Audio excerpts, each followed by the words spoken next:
Welcome, guys, to How the Frack We Got Here, a show that takes the news and events of the week and try to make sense out of it all. I'm your host, the most Will Buchanan, and on this show, we simply are all about the facts. There are plenty of news stations out there that simply want to do anything short but inform you. Here at How the Frack We Got Here, that's all we believe in. We go up to the left, we go up to the right, we go up to the middle of independence. We go up to all sides because there's more than one side of a story to everything. And you need to know it all in order to actually formulate your own opinion. And that's what we try to do here at How the Frack We Got Here. Thanks for listening, and hold on. It's going to be fun. All right, guys. Today's date, January the 8th, 2025, and this is How the Frack We Got Here. I'm host most Will Buchanan. How the Frack We Got Here. We do take the events of the week and try to make sense of it all. Before we get started, guys, let you know that we are a news podcast. We do try to pride ourselves on bringing the most reputable news from award-winning sources of journalism. We do not do sensational news like Fox News, The Blaze, Newsmax, whatever extreme left or extreme right you get your views from. We simply don't do that. We provide you with nothing but the facts. At the same time, guys, we do try to watch our language. Sometimes words do fly. And at the same time, there may be things that might be shown that might be too intense for younger viewers, so viewer discretion is advised. Aside from that, welcome. So, first podcast for the Frack We Got Here of 2025, and Jesus, it's only been a week. What I mean by that, guys, is, well, we might as well knock it out because we know winter is coming, and already the frost giants are here. Monday night, and on this January 6th, the joint session of Congress convening to certify Donald Trump's Electoral College victory, his victory returning to the White House. It was Vice President Kamala Harris who presided over the peaceful transfer of power, formally certifying her own defeat. And what she said as she entered the chamber today, Rachel Scott on the Hill for it all. Tonight, history in the nation's capital. Vice President Kamala Harris marking a milestone in the peaceful transfer of power, presiding over the certification of Donald Trump's victory and the election she lost. Madam Vice President, what should people take away from today? Before a joint session of Congress with Vice President-elect J.D. Vance looking on, Harris formally declaring Trump the winner. The votes for President of the United States are as follows. Donald J. Trump of the state of Florida has received 312 votes. Kamala D. Harris of the state of California has received 226 votes. After the vice president calling it an important moment. It was about what should be the norm and what the American people should be able to take for granted, which is that one of the most important pillars of our democracy is that there will be a peaceful transfer of power. That was not the case 4 years ago, when Joe Biden also won a resounding electoral victory with a 7 million vote lead in the popular vote. But Trump told his supporters to march to the Capitol to disrupt the certification of the election. We're going to walk down and I'll be there with you because you'll never take back our country with weakness. Trump supporters storming the building, chanting, "Hang Mike Pence." Today, Pence saying, "I welcome the return of order and civility to these historic proceedings, it being particularly admirable that Vice President Kamala Harris would preside over the certification of a presidential election that she lost." Nearly 1,600 people have been charged for their actions on January 6th, 600 of them for assaulting or resisting law enforcement. 140 officers were injured. But Trump has called the rioters patriots and hostages, vowing to pardon them on day one. Do you believe that the president-elect should pardon? I'm going to leave that to him. It's his power to exercise. But people who beat up police officers are put in a different category than others. President-elect Trump calling today's certification a big moment in history. And President Biden hoping the nation has turned a page. I think what he did was a genuine threat to democracy. I'm hopeful that we're beyond that. The Biden administration intent on showing the world the peaceful transfer of power. Weeks ago, President Biden invited President-elect Donald Trump to the White House for a traditional meeting. And today, Vice President Kamala Harris certifying the election she lost, making it clear this is what democracy stands for. David. Rachel. So the thing I have an issue with is that maybe this is the problem I'm having, because did we expect did we expect something? Because yes, this what happens in normal land. When a new president-elect has been certified, the transition of power happens. meetings, briefings, things of that nature. Transitional teams are activated. In other words, everything runs smoothly. And yet I can't figure out for the life of me, why did we need to go this route? Did we expect Madam Vice President to turn around and do exactly what they wanted Mike Pence to do? Did we expect a massive riot of Democrat supporters to descend upon the Senate and stop the certification? Did we expect any type of violence from the left side? Because, unfortunately, Dorito got a second shot at being president. So it's just like we have to sit there and say, well, this is how peaceful transitional presidential operations happen. We've never, as far as I know, and I've been on this earth for 40 years, I've never seen to where the actual process has to be so emphasized to do what exactly? The Democrats are not going to riot, although we've seen what happens when Trump doesn't get his way. I mean, Madam Vice President Harris did her duty as Madam Vice President, certifying the votes and declaring that Donald Trump, unfortunately, will be the next president. Again, and yet, no riots, nobody storming the Capitol, nobody all this. But yet, it is weird that on the same day, it's almost on the anniversary of the domestic terrorists doing an insurrection, and those same domestic terrorists may actually get a pardon. And I say may because, again, it depends on their golden calf, Dorito, which he may do on day one. But also, with that being said, the 119th Congress has also been sworn in, and already they have decided two things to take care of because, they want to start from day one. Starting today with border security. If you polled the populace and the voters, they would tell you that was the top of the list. And we have a lot to do there to fix it. It's an absolute disaster because of what has happened over the last 4 years. And the Lake and Riley Act is a big part of that. You know her story. It was last February, a 22-year-old student reminds us, many of us, of her own children, out for a jog. A vicious killer tragically murders her. And that killer entered the country illegally with Joe Biden's open border and took the life of a beloved daughter and sister and friend. The only thing President Biden did after Laken's tragic death was apologize for calling her murderer and illegal. That's outrageous. We all know the real victim here is young Laken. There are real consequences to policy decisions. This one was deadly. It was reminiscent of what the tragic story that Addison shared about his little brother. And we all feel that acutely. This is a story that's repeated across the country to so many countless American families, and it must come to an end. And it will. And we'll begin with legislation like the Lake and Riley Act today. When we brought this bill forward last Congress, it's shockingly, amazingly to me, 170 House Democrats voted against that legislation. We're going to detain and deport illegal aliens who commit burglary, theft, larceny, shoplifting, and certainly vicious and violent crimes. And I can't believe anybody would be opposed to that. But as Democrats struggle with their identity now as a party post-election, we'll find out if they're still clinging to that open border policy and that mantra. And despite the American people roundly rejecting all that in November, we'll see. Okay, so for all those that are playing the home game, newly elected House Speaker again, because Mr.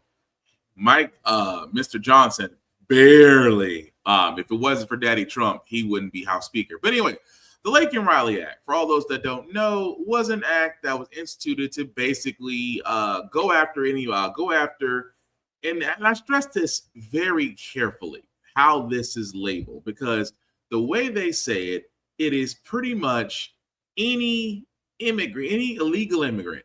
But the actual documentation of the Lake and Riley Act is basically saying that it will, that it will empower. And this is the thing I got to keep bringing up, because that's the thing that a lot of people are not understanding, is just that it empowers them to go after any immigrant.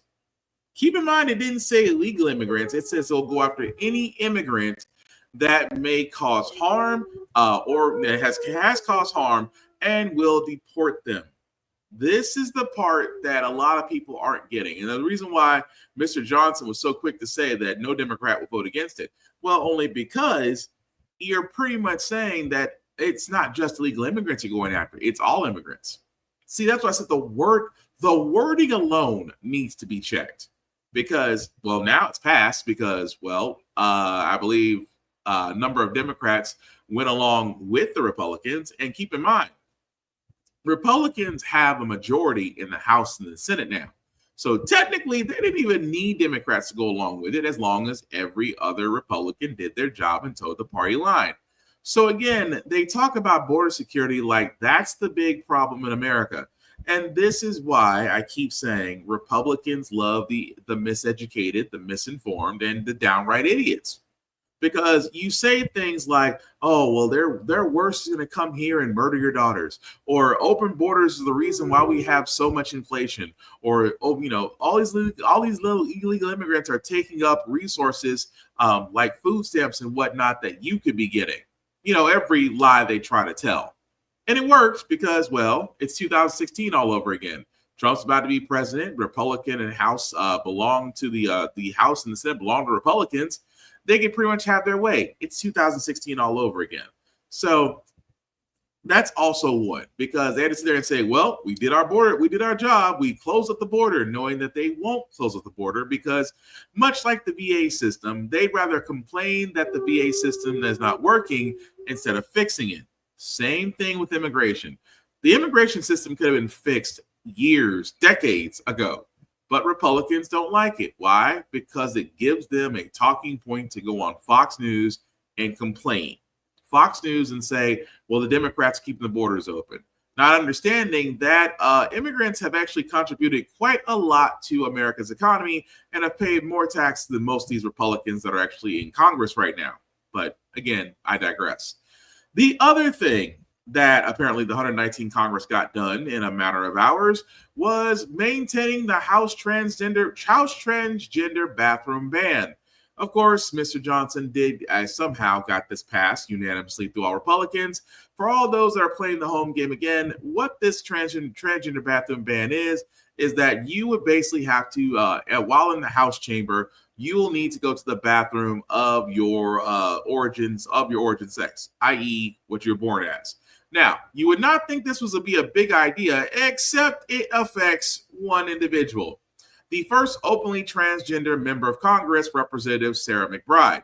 Now, again, this is kind of, and I hate to say this because this kind of goes back into what I like to call useless laws. Because you guys may or may not remember a long time ago. Remember the whole thing about transgender bathrooms and the fear that every right-wing Fox News tinfoil hat all sat there and said was that a man could say that he's a woman and go into a bathroom stall with there's a young woman there, and all of a sudden we have a Law and Order SVU episode. Remember how that got passed? And remember we all kept saying, name one situation where that happened. And the ones that are complaining about transgender bathrooms couldn't tell you because it's never happened. There's not a suggested crime. There was no Law and Order SVU episode they could reference in this case. But again, this is just the tip of the iceberg now.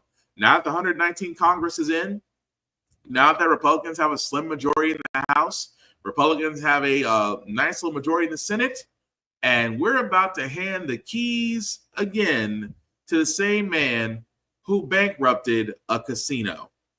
But God forbid, had Madam Vice President Harris won, Trump would be whining.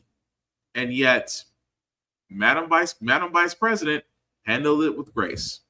But like I said, it's only been one freaking week into 2025, and Trump does not disappoint. You know, Trump is like that old guy that, you know, needs to go to a nursing home or get hospice care and immediately get put on medication, but not allowed to drive, not allowed to have a cell phone, not allowed to do anything but watch TV. Because I didn't think he could say anything anything that screamed imperialism, yep, I was wrong. Can't assure you on either of those two, but I can say this: we need them for economic security. The Panama Canal was built for our military. I'm not going to commit to that now. It might be that you'll have to do something. Look, the Panama Canal is vital to our country. It's being operated by China. And we gave the Panama Canal to Panama. We didn't give it to China. And they've abused it. They've abused that gift. It should have never been made, by the way. Giving the Panama Canal is why Jimmy Carter lost the election, in my opinion, more so maybe than the hostages. The hostages were a big deal. Okay, so the question is, Caitlin, how much of this is Donald Trump trying to negotiate and posturing and warning them? And how much do you really think he means it, particularly given the fact that a big part of his consistent campaign message for 8 years has been, I'm going to get us out of wars? Well, I mean, it was an extraordinary moment, one of the most extraordinary moments of that press conference, where he was refusing to rule out using military force to retake the Panama Canal, something that he himself brought up, I should note, in this press conference when a reporter later asked, why are you bringing this up? Obviously, it's a signature achievement of Jimmy Carter's. He's about to be lying in state here in Washington. Trump said he was asked about it, but Trump brought it up in his opening remarks. It's something that he's been quite fixated on behind the scenes, from what I've heard from sources in the past few weeks on this issue, complaining about Chinese influence. Obviously, this was a signature achievement of Jimmy Carter's. He believed it improved relations with Latin America for the United States. And still, it's one of his biggest accomplishments that people talk about.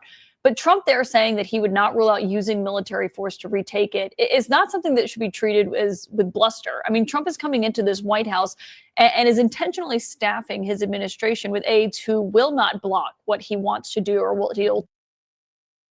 Yeah, he really is. The fact that he literally said that, the Panama Canal, keep in mind, guys, and I want to point this out I don't point this out wholeheartedly. He really does believe, number one, and I said we went from nationalism to imperialism. Go with me on this. He wants to retake the Panama Canal. Keep in mind, history lesson, really quick history lesson. We didn't initially start the Panama Canal. The French did back in 1881. U.S. took over in 1904, completed in 1914. It wasn't until President Carter, which I'm surprised he got this part right, President Carter and General Torrijos, which was the Torrijos-Carter Treaty, basically is where the U.S. gave control of the canal back to Panama in stages, to where it really wasn't a done deal until 1999, a whole lot of mess. Now, he's saying Carter gave it up. Carter gave it up way too easy because he, in his mind, anybody that gives stuff up is a loser. Keep in mind, he also called POWs and individuals that died in wartime losers, for a guy that dodged the war himself because he had bone spurs, supposedly. But the point I'm getting at is President Carter at the time, right, was informed that in order to actually keep, monitor, and protect the canal, it would take nearly 100,000 troops, to defend it. Now, in the sense of that, guys, it wasn't worth it. Now, why is that number so familiar? Because 100,000, add about 50 to 60,000 more troops. That was the amount of troops that were basically occupying Afghanistan and Iraq. Yeah, it was nearly 163,000 troops that were sent to deal with the theaters of war in Iraq and Afghanistan. Now, rewind the clock back to President Carter's administration, and imagine being told you would need 100,000 troops to keep, maintain, and defend the Panama Canal. Yeah, he figured it wasn't worth it. So, of course, it should have went back to the Panama government. And Trump believes that, the Chinese, because, again, it's an old man that has to keep the shtick going. He's an old man that says, okay, I can't keep repeating the same fear tactic, so I have to keep switching it. So that's when he moved to imperialism. That's why I said the whole thing about the Panama Canal, about Greenland, that he wants to buy Greenland, and Denmark has sat there and all told us, no. He's also beefing with Canada, and I don't think you want to beef with the one country that's supplying power to actually some parts of Northern America. And the last time I checked on instant YouTube, Canada is kind of offering California to be the 11th province. And yet you want to pick a beef with them because their Prime Minister, Justin Trudeau, is stepping down. And it's amazing to me that he thinks not only about Panama, not only about Greenland, but he does this to top it all freaking off. To be changing the name of the Gulf of Mexico to the Gulf of America. Donald Trump has announced that he intends to rename the Gulf of Mexico. During a press conference on Tuesday, January 7th at his Mar-a-Lago club in Florida, the president-elect shared plans that will be, quote, changing the name of the body of water to the Gulf of America. Can't let that happen. Mexico's really in trouble, a lot of trouble. Very dangerous place. And we're going to be announcing at a future date pretty soon. We're going to change because we do most of the work there and it's ours. We're going to be changing sort of the opposite of Biden, where he's closing everything up, essentially getting rid of $50 to $60 trillion worth of assets. We're going to be changing the name of the Gulf of Mexico to the Gulf of America, which has a beautiful ring that covers a lot of territory. The Gulf of America, what a beautiful name. And it's appropriate. It's appropriate.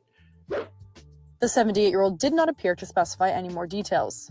Trump went on to reiterate his plans to tariff Mexico and Canada, as he believes that is the tactic that will stop illegal immigration and the flow of drugs. The Gulf of America. He wants to change the Gulf of Mexico to the Gulf of America. And I know a lot of people are saying, you're scratching your head. Marjorie Taylor Greene has already submitted the paperwork to try to do this. A woman who literally gets paid for doing nothing more than squawking QAnon fantasies and apparently somehow still getting elected back to Congress has already submitted the paperwork. And again, the Gulf of Mexico was actually named by Spanish explorers at the time where that territory, where California, Louisiana, and Texas were all of the same thing. And yet again, imperialism. So again, it's only been 1 week, and this man is almost less than 12 days plus from being sworn back into the presidency. And already I'm terrified, because I did not think that for somebody who wants to be a dictator so much, showed dictator tendencies, and now will probably be able to act on them. And yet everybody's, it's not fine. We're not fine. We're actually, I'm pretty sure with everybody else, we're actually freaking worried, because again, I don't think you want a man his age who is beyond obviously senile, who is definitely unfit to be president, mentally a man-child, and now thinks that he can play the game of Risk as a actual board game in the real world. And also, this man bankrupted a casino. Just saying. But speaking of Trump, again, we talked about these court cases, guys, that because, again, nobody wants to indict a president-elect, because, again, I keep saying it is the opinion of the Department of Justice not to indict a sitting president. Why? I do not understand it. Every other country or sovereign nation, whenever their president has did dirty stuff, they've either they definitely dethroned him, but they've also either jailed him or the other thing. But because Trump and his team of lawyers, who probably put their grandkids through college by now, have taken every one of their court cases, guys, and pushed them back, except the ones that got convicted on. But the judge surrounding the hush money case, to where he basically paid a porn star, to where, he lied about it, 34 felony counts. Well, the judge has sat there and said, we're going to sentence you. Now, I like the fact that the judge has sat there and stood his ground and has told Trump and his legal team, we are moving forward with sentencing. Here's the downside. The downside is with the sentencing is it will carry no jail time. And that's the thing that that's the thing I'm just wondering. So what is the sentence going to be? Because anybody else that lied during a campaign election, anybody else that lied about paying a porn star, anybody else that had 34 felony convictions, all guilty, would be sitting underneath the jail right now. Whereas in this case, this man will be sitting in the presidential seat. Now, that's the thing that freaking bothers me. That, yes, I commend the judge, but what's his actual sentencing going to be? Because he committed fraud in a Manhattan jury regarding his properties. It was also committed fraud, felonies, mind you. But the funny part is you can be a felon and still run for president. Case in point, he's about to be in 12 plus 8 days, in 12 plus days. And yet, I don't know what it is about our country. It's like we say no one is above the law, but yet the president-elect is about to get a pass. They've already dismantled his Georgia interference election case. The DA at the time, Fani Willis, has been removed by the Georgia Board of Appeals. And again, why? Because, well, whenever Trump goes up against black women, he's always 0 for 2 right now. And Fani Willis and her team have been preparing to basically bring him and his administration to court. Although I keep reminding everybody, this is the same guy that called the Georgia secretary, and said, can you find me 11,000 plus more votes? And how could you not say that he did not interfere with the election? And Fani Willis was about to put on a show. But keep in mind, this, and I say something because I saw some Roland Martin too. And I do agree with them to a certain point, because when you do go after high-profile people, you must be damn near perfect. You must be flawless. You could not have any cracks, because for some odd reason, if you do, they will be exploited. Fani Willis had a relationship with one of her prosecutors on the same team. Of course, we all know that story. The Trump lawyers tried to bring it up and say there was a abuse of power on Fani Willis's part. Eventually, it was found out that they really didn't have any evidence, but the judge in Georgia still was a little bit biased. Sat there and told Fani Willis and her prosecutor, either one of you have to be off the case or the case gets thrown out.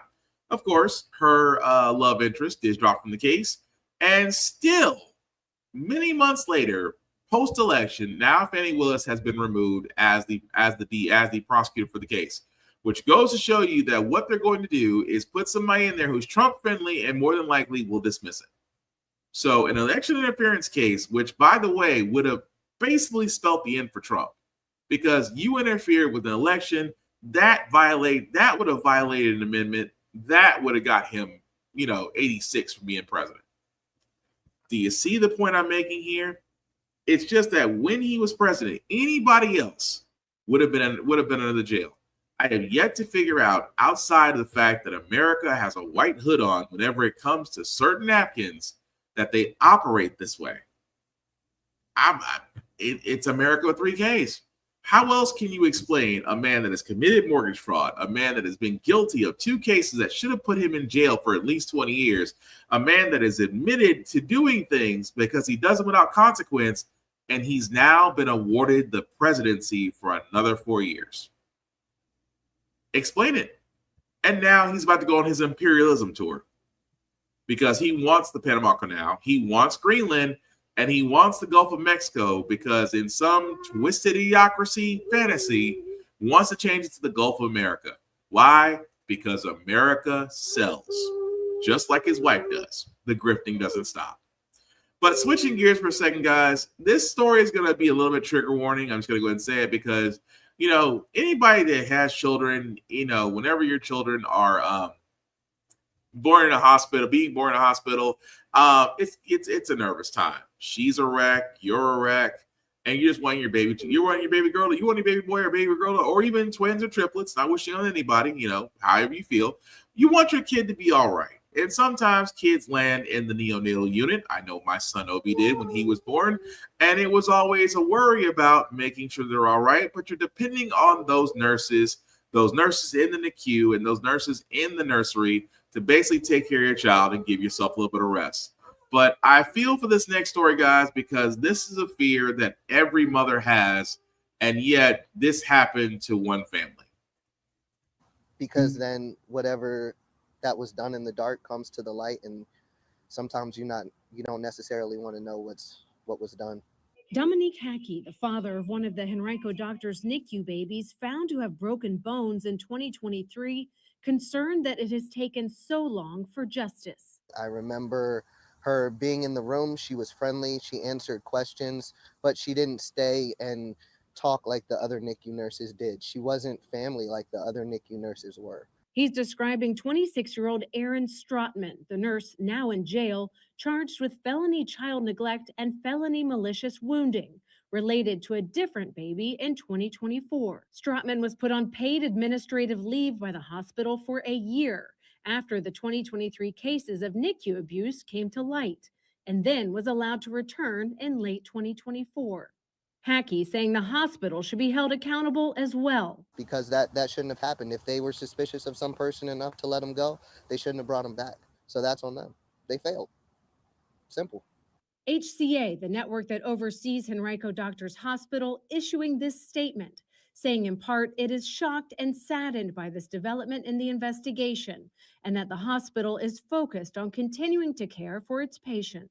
Strotman was just fired from her job on Thursday, Henrico police arresting her that night. Henrico's Commonwealth's attorney, Shannon Taylor, says the investigation is not over and more charges could come as detectives continue to review NICU video footage. We will continue to work on building cases if there is evidence present to build other cases to find if there's additional criminal culpability. Families of some of the young victims from both 2023 and 2024 were present for Strotman's arraignment, seen leaving the courtroom in tears, some hugging each other for comfort.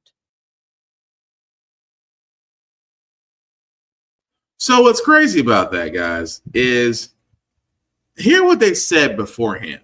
They sat there and said they suspected her, right? She was on leave for a whole year and paid, while this woman was allowed to, she for the longest time was allowed to be near babies, and she did this to only Black children. I'm not screaming it, I'm not saying it, but I'm just putting it out there. And yet she was allowed after a year to come back. And then they found out, oh crap, she has been intentionally hurting babies. Why is she not? To me, that's endangerment. That's battery and assault. That's child endangerment. Why is this woman not in a jail? Yeah, she's in a jail now, but why did it take a hospital so long to put two and two together? Because the children, I've said, if I was the parent of those children and I found out that she did it, I'd be suing her and the hospital. Because a year that she was allowed to stay home with pay? Are you freaking kidding me? And at the same time, guys, and I'm not knocking on nurses, because again, nurses, first responders, you guys out there, y'all are doing the Lord's work. I'll be honest with you. And also because of a personal experience with me, the nurses in the neonatal units, you guys are angels as far as I'm concerned. But it's stories like this that will turn around and make it difficult for really just for parents to feel safe. Because now you're gonna have you could have mothers. They do give you the option also. The baby can stay in there with you, but if you fall asleep or the baby has to be monitored. That's just the way it is, hospital policy. But now parents are gonna be a little bit more, and I hate to say that because again, with nurses and doctors in hospitals, there should be a level of trust. There should be a level of care that's unparalleled, just because it is your child. And at the same time, we'll continue to follow that story because that lady deserves to be buried under the jail and then some, right next to a few other people. But I digress. But move right along, guys. Facebook, Meta, taking a page out of Elon Musk and Twitter. Why? Well, I'll let the video explain it. Mark Zuckerberg, too many mistakes, too much censorship. So now the tech giant says he's restoring free expression on his platforms. So what exactly does that mean? Facebook and Instagram will now eliminate fact checkers and replace them with community notes, aka you, the user. After Trump first got elected in 2016, the legacy media wrote nonstop about how misinformation was a threat to democracy. We tried in good faith to address those concerns without becoming the arbiters of truth. But the fact checkers have just been too politically biased and have destroyed more trust than they've created, especially in the US. So over the next couple of months, we're going to phase in a more comprehensive community notes system. So this move comes after Zuckerberg recently met with President-elect Donald Trump at Mar-a-Lago, who, by the way, was banned from Facebook for 2 years after the attack on the Capitol. It was then Trump even referred to Facebook as the true enemy of the people. But today, Trump reacted to the news saying Facebook has come a long way. Business correspondent Alexis Christoforous and our contributor and SiriusXM radio host Mike Muse join me for more. Yes, so it seems that Facebook Meta is now going the way of X, which means that, hey, we want to replace fact-checking with alternative facts, because that's what X is. I mean, I'm not on X anymore. It's personally a dumpster fire. Elon Musk basically bought something and twisted it, converted it, and calling it free speech, which is really not. And now it looks like Facebook Meta is going the same way, with Zuckerberg looking ever so more like a guy stuck in the 80s and not the robotic android that we know him to be. So what does this mean? Of course Trump's going to love it. Why? Because Zuckerberg's already met with Trump at Mar-a-Lago, even gifted him a pair of AR glasses. Because, again, they've all come to now kiss the ring. And, of course, we see what happened because Elon, unfortunately, that idiot, may have single-handedly basically made Trump famous, along with Joe Rogan, which, again, I blame both of those idiots for. But the thing I'm getting at is, guys, is just that this is another reason why social media needs to have more areas. I would hope that one comes along that could rival Meta, rival Meta and Instagram and Snapchat and whatever Facebook/Meta has not bought. Because, again, expecting these social media platforms to be user-friendly because they're taking away fact-checking is not. You're basically saying, we're okay with alternative facts, and we don't care how you feel about it. So, again, not surprising, but, hey, until the next social media rises up or until they finally find a way to get rid of TikTok, it is what it is. Because, again, this is what happens when you have billionaires controlling a lot of what you see, what you read, what you log into, what you eat, and most importantly, influences on elections. But I digress. But want to be a homeowner like me? Well, unfortunately, guys, because of the news, even though the feds have cut rates, mortgages, again, are at an all-time effing high. And I mean Snoop Dogg, Willie Nelson, Cat Williams high. And mortgage rates rising again this week, reaching a 5-month high. And new data is showing that on average, it's 35% more expensive to buy a house than rent. Here's ABC's Elizabeth Schulze.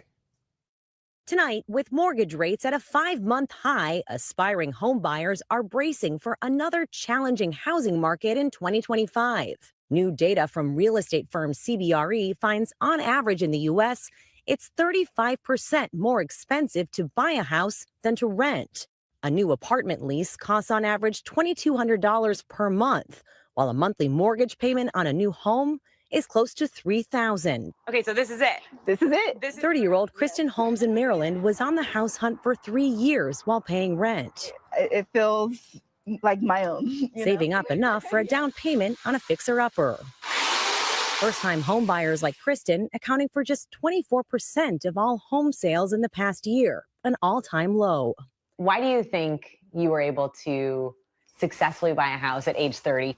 I think the first thing is having a plan, each month saving a little bit more, and also working with lenders and understanding what goes behind buying a home is what led me to it.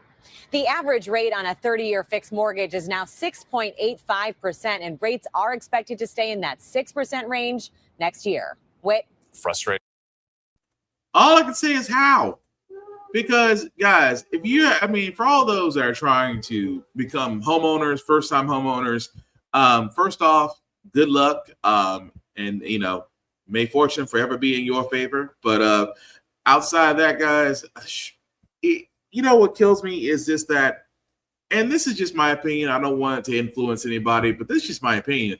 I just think that the current market, whether you want to own something, whether it's a car, whether it's a home, whether it's property, stocks, what have you, I think they have figured out how to keep us paying because they don't want owners, they want renters.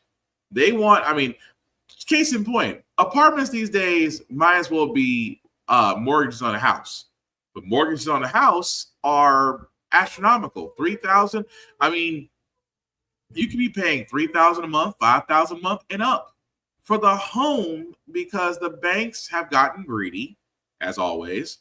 And at the same time, just the rates are unaffordable for the average American worker.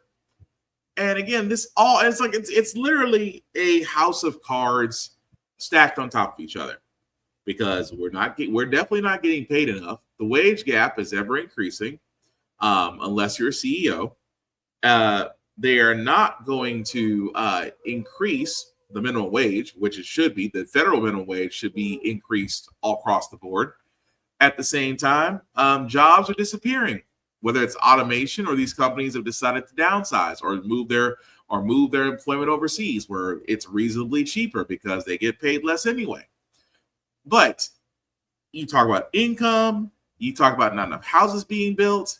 At the same time, these banks and these mortgages that they have out there are just horrible because you have to pay so much to be considered.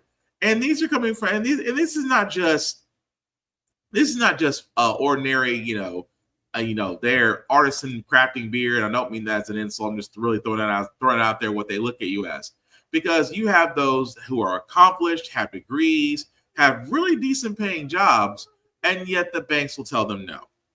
And if for all those that are wondering, it used to be 5 to 10,000 was all you needed to tell the banks, hey, we're serious about a house.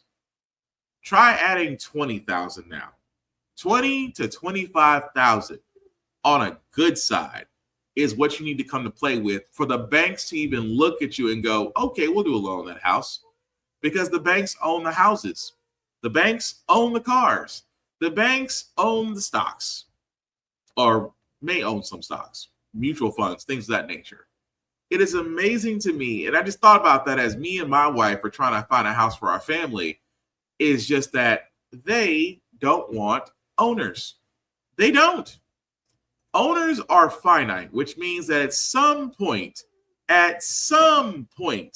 owners stop paying because guess what? Homeowners will eventually own the house. Car owners will stop paying because eventually they'll pay off the car, vice versa. But if you had renters, leasers, leasees, as they call them, when you have that, that's an endless stream of money, which is all the more reason why I always hated renting, because the money goes nowhere. You're basically staying in a spot that is not, you're basically staying temporarily in a place that is not your own. And at the end of the year, when you think about how much you spend in rent, you're like, God bless, I could have sat there and saved that and put a down payment on a house. Could have, truly. I even say it to myself sometimes when I sit there and think about the fact that that a lot of my income goes toward the rent. And it used to be that rent or mortgage is supposed to be a third of your income. Now, for a lot of people, it's almost close to 80 to 85% of your income. And you still have to do the utilities. And if you have kids, still got to feed them. If you have dogs or pets, still got to feed them. And it just adds up. That's why I'm sitting there saying, ladies and gentlemen, they don't want owners, they want renters, and the current market reflects that. That is all I am freaking saying. But the last story I got, guys, before we get to our feel-good segment, I keep telling you guys about these driverless cars out there, cars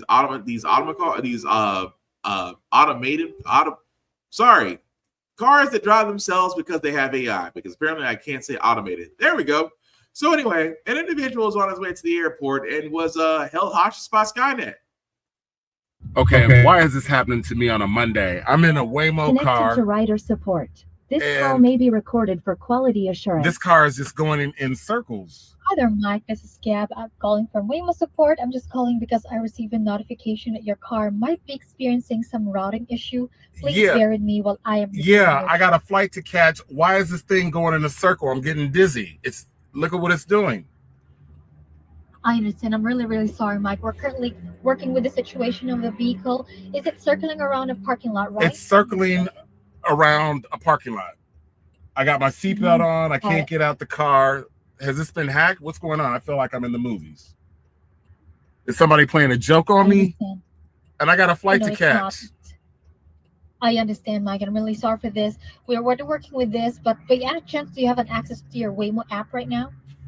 Do you have an Yeah. Okay. Now I'm gonna be pulling the car over while we are trying to assist the car. Oh, hold on just a second. Oh my goodness. I just better not be late for the flight. You guys are going to take care of the flight.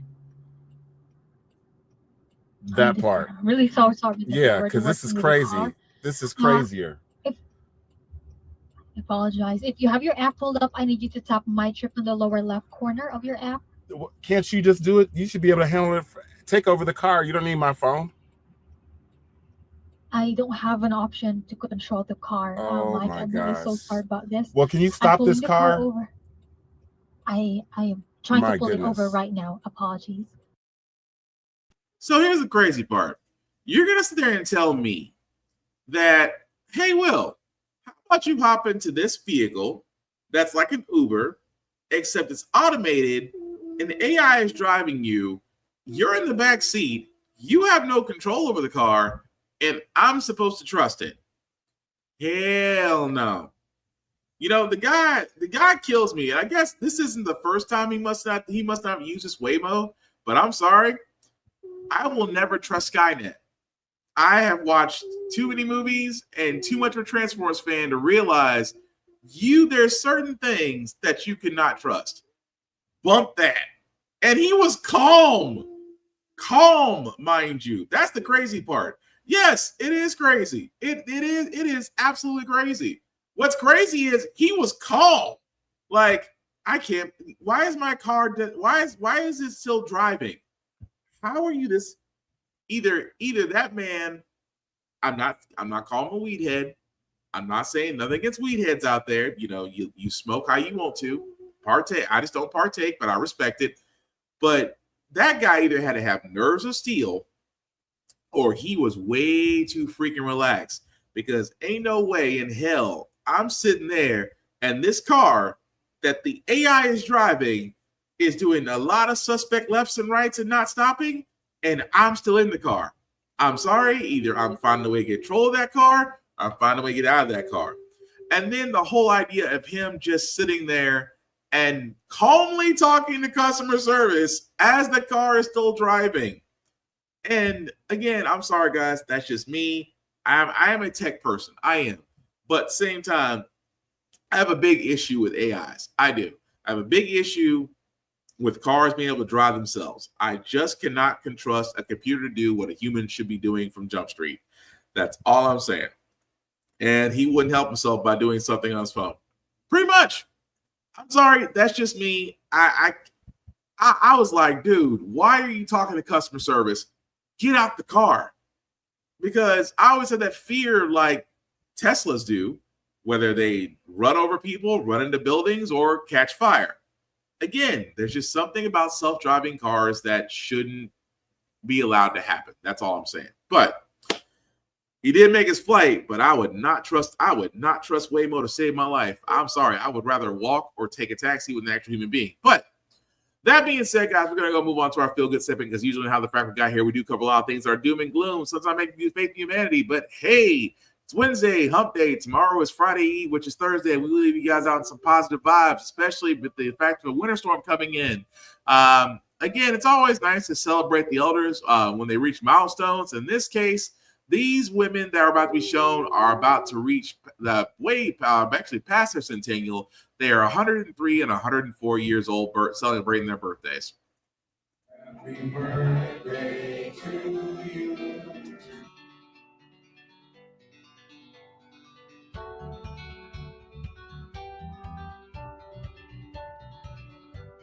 get up every morning, so I feel okay.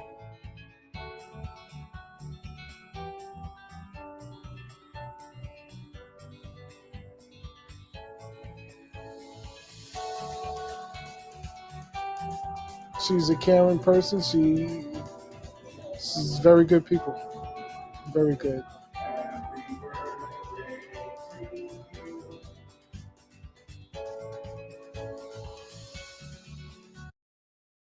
And I have to apologize, 101 and 104 to those very young women, because, hey, you make to 101, 104, you can do whatever the hell you want. I'm just saying. But definitely happy birthday to them. But that's going to do it for this podcast, guys. I do thank you all for liking, for watching, for letting me know it's live. I certainly appreciate that. Thank you for the comments. Really appreciate this. Well, shameless plugging before we do get out of here, guys. I always want to bring up APR TV. Why? Because our show, How the Frack Got Here, shows on there. APR TV or rspressrecord.com. You can find their app on Roku and other smart devices. Definitely watch, share, because it is a platform for us, by us, where our content, our viewership, most importantly, our dollars go to. Definitely check out alwayspressrecord.com, APR TV, everywhere else. Also, guys, I cannot keep talking about Blurred Station. I keep saying Blurred Station is the vehicle, the table that we need right along with APR TV, because, again, Tubi is great, but Tubi is also owned by the same guy who owns Fox, and Tubi is now well worth over $100 million, and that is basically because of our viewership, our dollars. That should be going back to us, and blurredstation.com can definitely help with that. If you want to check it out, definitely go to blurredstation.com, hit the Join Now button. On the Join Now button, select the Blurred's Eye View Affinity membership, guys, and anybody there that's under that membership, whether myself, Black Spartan, or anybody else, you can go ahead and select them. And again, the Affinity membership, it is $10.99 a month to stream Blurred Station. $10.99 a month. Cannot beat that with a stick. At 36 months, guys, you do have the ability to own a piece of Blurred Station. And trust me, it's a lot easier to own a piece of a media station more than trying to go through Hulu, which is going through several mergers right now, or Disney Plus, which probably will wind up owning anything else. But again, why not have your content? Why not have your viewership? Most importantly, your dollars go to where it needs to go to. Back to us, by us, and for us. Definitely check out blurredstation.com. Also, guys, runforoffice.org. I keep telling you, you want to know how the Republicans did it? You want to know how the crazies did it? This is how they did it. They did it from the ground up. They went into local and federal offices. They ran for office and got in. And of course, the election is what the election and what happened afterwards is what we have. If you yourself feel the call for public service, whether it's locally or nationally, go to runforoffice.org, type in your address, and they will be able to help you with the process of getting on the ballot. And of course, going from there, if you do choose to be a public or federal servant. I'm telling you right now, guys, we do need more of that in this political landscape because, again, they figured it out, and it only took them 4 years, and they were idiots. I'm pretty sure we can do it in less time than that. That being said, guys, Blacks_Spartan615 is where you can find me on the socials, guys. I do like talking more just politics, sports, anime, things of that nature. Just, keep it clean. Don't be weird. I don't want to have to block anybody. I like to actually speak to people. I'm a very social guy. At the same time, guys, the link at the bottom, I'll make that a little bit bigger for you guys to see. If you copy and paste that link into your browser, take to my link tree, the YouTube and Facebook groups for all of our podcasts. Like, share, subscribe. Podcast can be seen or heard wherever you get your podcast from. Again, guys, share it, play it. We simply cannot do this without you. At the same time, guys, yes, I know it's kind of a dark path we're heading on. But again, if you are in the northern or southern east areas, guys, winter weather is headed our way. Check on your loved ones. Check on the elderly that can't get out. Please be safe. A job is not worth you chancing yourself on icy or snowy roads. It just simply is not worth it. That job will simply replace you. Jobs do not care about you. Please put yourself first and your family first before your job. Trust me, because your job, if you haven't seen anything, I always like to say it best. The CEO of a major healthcare corporation got 86. And what did that healthcare corporation do? Continued meetings like normal and posted a position for CEO at their company. And the body wasn't even cold. Take care of yourselves. That company will take care of itself. That being said, guys, last thing I'll say about How the Frack We Got Here, it's all about staying informed. We are not trying to reinvent the wheel, guys. We are simply giving you all your news with the information to allow you to make up your own mind, but we do provide a lot of perspective that goes along with it. We do better as society once we're informed. We're progressive. We move forward by righting the wrongs of our past, but making decisions now that we should have done back then, like electing our first Black woman to the Supreme Court, electing our first Black woman to the Federal Board of Governors, and maybe one day electing a woman to be our first Madam President. All great things. When we don't learn from history, we are doomed to repeat them. That's what we keep asking ourselves. Why does everything go up at our paycheck? Why are we electing different politicians but still the same old game in Congress? And most importantly, how the frack we got here. Thank you all for watching, guys. Again, stay safe, stay warm, take care of yourselves and each other. Well, I promise we'll get through this. Peace.